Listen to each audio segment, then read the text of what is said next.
আসসালামু আলাইকুম। সবাইকে স্বাগত জানাচ্ছি। আমি নাসরুল ইসলাম তন্ময়। শুরুতে বিআরবি কেবল সংবাদ শিরোনাম।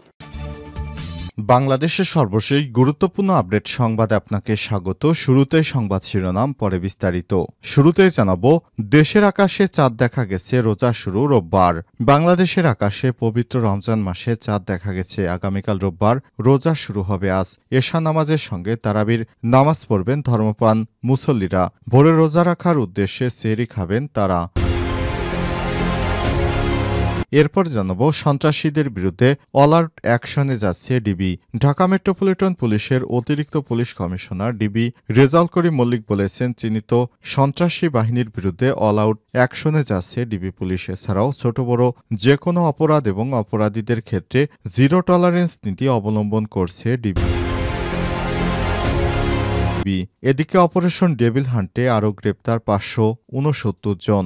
সারা দেশে আইনশৃঙ্খলা পরিস্থিতি উন্নতি করতে যৌথ বাহিনীর বিশেষ অভিযান অপারেশন ডেভিল হান্টে গত 24 ঘণ্টায় 569 জনকে গ্রেপ্তার করেছে আইনশৃঙ্খলা রক্ষাকারী বাহিনী। এর বাইরে বিভিন্ন মামলায় আসামিদের গ্রেপ্তার করা হয়েছে আরও 662 জন।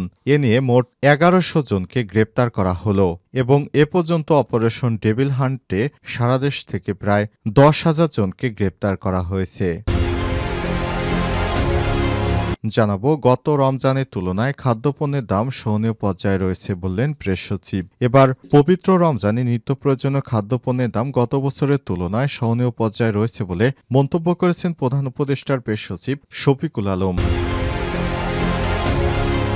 এদিকে নতুন রাজনৈতিক দলের সেকেন্ড রিপাবলিক বিষয়ে প্রশ্ন তুললেন সালাউদ্দিন আহমেদ। অবশেষে বিএনপির গুম হওয়া নেতা সালাউদ্দিন আহমেদ শিক্ষার্থীদের রাজনৈতিক দলের সেকেন্ড রিপাবলিকানের বিষয়ে প্রশ্ন তুলেছেন।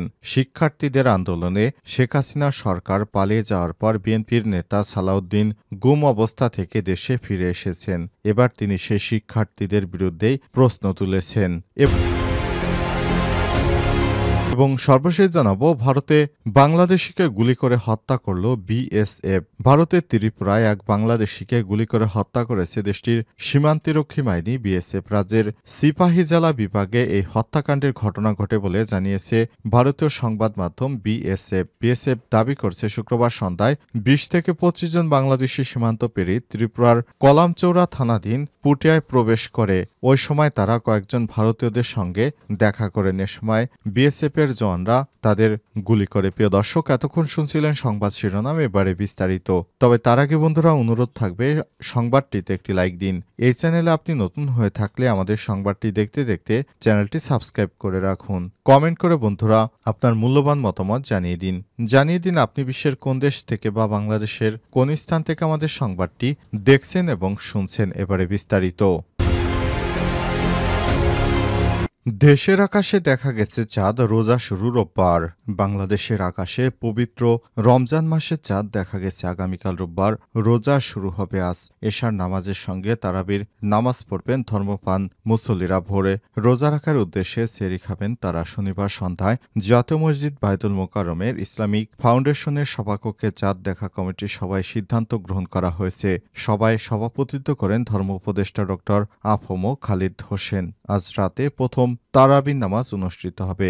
রমজান মাসে সকাল 9টা থেকে বিকাল 3:30 পর্যন্ত অফিস খোলা থাকবে। মুসলমানদের কাছে পবিত্র রমজান মাস। এই মাস সংযম সাধনার পর ঈদ উল ফিতর উদযাপন করেন ধর্মপ্রাণ মুসলমানেরা। এদিকে শুক্রবার সন্ধ্যায় পবিত্র রমজান মাসের চাঁদ দেখা যাওয়ার সৌদি আরবে আজ থেকে রোজা শুরু হয়েছে। সৌদি আরবের পাশাপাশি ইন্দোনেশিয়া, আরব আমিরাতেও আজ থেকে রোজা শুরু হয়েছে। তবে মালয়েশিয়া ও ব্রুনাইয়ে চাঁদ দেখা না যায়। আগামীকাল রোববার থেকে সব দেশে পবিত্র রোজা শুরু হবে। রমজান হল হিজরি সনের 9তম মাস। হিজরি সনে বছর হয় 354 বা 355 দিন, আর বাংলা অথবা ইংরেজিতে মাস হচ্ছে 365 দিনে। তার মানে প্রায় 11 দিন কম বেশি। রমজানে রোজা রাখা ইসলাম ধর্মের 5টি স্তম্ভের মধ্যে একটি। যে কোনো প্রাপ্তবয়স্ক মুসলমানের জন্য বাধ্যতামূলক করা হয়েছে রোজাকে। তবে ছোট শিশু, অসুস্থ ব্যক্তি, ভ্রমণকারী, গর্ভবতী, দুধ পান করানো বা ঋতুমতী নারীদের রোজা না রাখার ব্যাপারে শিথিলতা রয়েছে। সন্ত্রাসীদের বিরুদ্ধে অল আউট অ্যাকশনে যাচ্ছে ডিবি।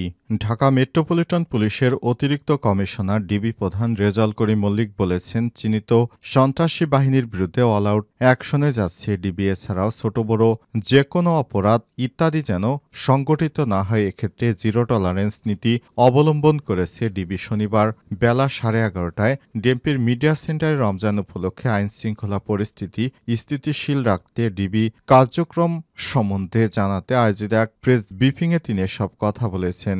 অতিরিক্ত পুলিশ কমিশনার ডিবি বলেছেন, আজ থেকে আমরা ডিবির চলমান কার্যক্রমের পাশাপাশি রমজানকে সামনে রেখে বিশেষ অভিযান শুরু করতে যাচ্ছি। এটা হচ্ছে এক ধরনের বিশেষ গোয়েন্দা অভিযান, যেটাতে ছদ্মবেশে আমরা সদস্যরা মানুষের মধ্য থেকে অপরাধীদের শনাক্ত করব। তিনি আরও বলেছেন, রোজার সময় মানুষের কর্মযোগ্য বৃদ্ধি পায়, বিশেষ করে আর্থিক লেনদেন বেশি হয়। শপিং মল, ব্যাংক, বিমাগুলোতে মানুষের ভিড় বাড়ে। রেল স্টেশন, বাস টার্মিনাল ও সদরঘাট সহ অন্যান্য জায়গায় মানুষের ভিড় বাড়ে। এসব জায়গায় কেউ যাতে নাশকতা করতে না পারে, সেজন্য আমাদের গোয়েন্দা নজরদারি বাড়ানো হয়েছে। পাশাপাশি দূরের যাত্রাপথ, বিশেষ করে বাসে কোনো দুর্ঘটনা যাতে না ঘটে, সে লক্ষ্যে গোয়েন্দা তৎপরতার মাধ্যমে আমরা আগে থেকেই ডিবির তথ্য প্রযুক্তি ব্যবহার বাড়াচ্ছি। এ সময় পুলিশের যুগ্ম কমিশনার অ্যাডমিশন অ্যান্ড গোয়েন্দা দক্ষিণ মোহাম্মদ নাসিরুল ইসলাম বলেছেন, সাইবার অ্যান্ড সাপোর্ট সেন্টার দক্ষিণ সৈয়দ হারুনুর রশিদ ও উপপুলিশ commissioner media and public relations বিভাগ মোহাম্মদ তালেবুর রহমান সহ কর্মকর্তারা উপস্থিত ছিলেন। অপারেশন ডেভিল হান্টে আরও গ্রেপ্তার 569 জন।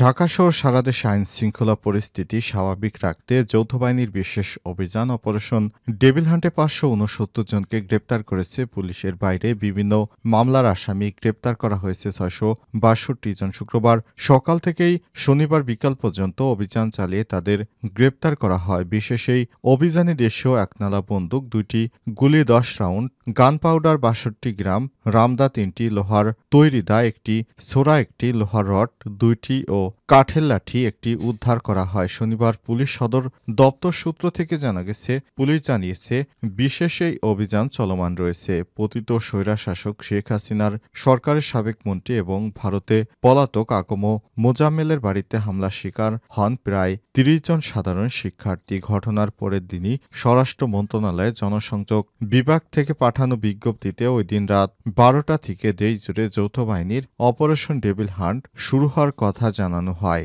এরপরই সারা দেশে অপারেশন ডেভিল হান্ট পরিচালিত করছে যৌথ বাহিনী এবং সারা দেশ থেকে পর্যায়ক্রমে ডেভিলদের গ্রেপ্তার করছে যৌথ বাহিনীর দল। তারা জানিয়েছে, বাংলাদেশের মানুষ যতদিন স্বস্তিতে ঘরে না থাকতে পারবে, ততদিন পর্যন্তই আমাদের এই অপারেশন ডেভিল হান্ট পরিচালিত হবে। অপারেশন ডেভিল হান্টের মাধ্যমে অপরাধীদেরকে আইনের আওতায় আনা হবে। গত রমজানের তুলনায় খাদ্যপণ্যের দাম সহনীয় পর্যায়ে রয়েছে বললেন প্রেস সচিব। এবারের রমজানে নিত্য প্রয়োজনীয় খাদ্যমূল্যের দাম গত বছরের তুলনায় সহনীয় পর্যায়ে রয়েছে বলে মন্তব্য করেছেন প্রধান উপদেষ্টার প্রেস সচিব শফিকুল আলম। সরকার পুরো রমজান মাস জুড়ে নিত্যপণ্যের দাম নিয়ন্ত্রণে রাখতে সর্বোচ্চ প্রচেষ্টা চালাবে বলেও তিনি আশ্বস্ত করেছেন। শনিবার 1 মার্চ বিকেলে রাজধানীর বেইলি রোডে ফরেন সার্ভিস একাডেমিতে আয়োজিত এক সংবাদ সম্মেলনে তিনি এসব কথা বলেন। সংবাদ সম্মেলনে আর উপস্থিত ছিলেন deputy press secretary Abul Kalam Azad Majumdar. Press সচিব শফিকুল আলম বলেছেন, নিত্য প্রয়োজনীয় ভোগ্যপণ্যের দাম গত বছরের তুলনায় এবার সহনীয় পর্যায়ে আছে। সরকার এটি বজায় রাখতে প্রয়োজনীয় সব পদক্ষেপ গ্রহণ করছে। সরবরাহ ব্যবস্থাও স্বাভাবিক রয়েছে, ফলে সামনে পরিস্থিতি আরও ভালো হবে। বাজারে সয়াবিন তেল সংকটের বিষয়ে দৃষ্টি আকর্ষণ করলে প্রেস সচিব জানান, বাজারে খোলা ও প্যাকেটজাত সয়াবিন তেলের কিছুটা ঘাটতি রয়েছে, তবে নিয়মিত মনিটরিংয়ের ব্যবস্থার মাধ্যমে খোলা তেলের সংকট অনেকটাই কমে এসেছে। তিনি আরও বলেন, সরকারের মনিটরিং অব্যাহত থাকবে এবং এতে পরিস্থিতি শীঘ্রই স্বাভাবিক পর্যায়ে আসবে।